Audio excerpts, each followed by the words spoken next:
Doctors in Boston are getting ready to launch a huge new mission to try to stop Alzheimer's disease. As Dr. Mallika Marshall shows us, the goal is to catch and slow the disease before it really starts.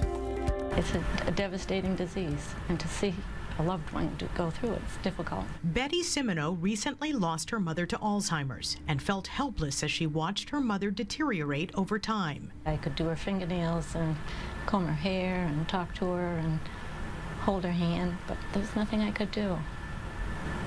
It was hopeless. Now at the age of 71, Simoneau could be facing the same fate. Although she doesn't have significant memory problems now, brain scans show that she, like her mom, could develop Alzheimer's dementia. Number one, I don't want to go through it, but more importantly, I don't want my family, my husband, my children, my grandchildren, to have to deal with that. The A4 study is one of the most exciting, if not the most exciting studies in the history of Alzheimer's disease. Dr. Robert Stern, who oversees clinical research at Boston University's Alzheimer's Disease Center, is referring to a first-of-its-kind, multi-center effort to prevent Alzheimer's dementia in people at risk. Once brain tissue is destroyed, we can't get it back.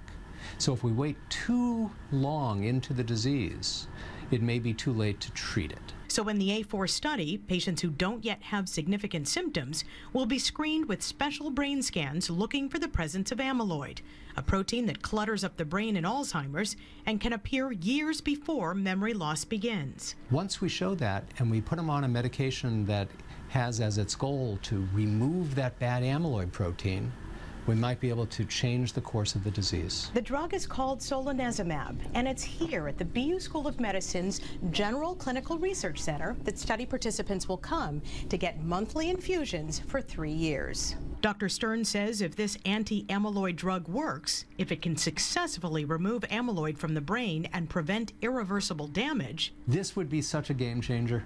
What this would mean is the huge reduction of suffering. And that's what it's all about. Simoneau and her husband of nearly 44 years say avoiding the ravages of Alzheimer's would mean everything to them. For her to be able to maintain independence would be fantastic. I can tell you I would be blessed, truly blessed. There will be a number of sites around the country involved in the A4 study, including BU and Brigham and Women's here in Boston. BU is actively recruiting patients for this, as well as other Alzheimer's research. So for more information, you can go to our website at cbsboston.com.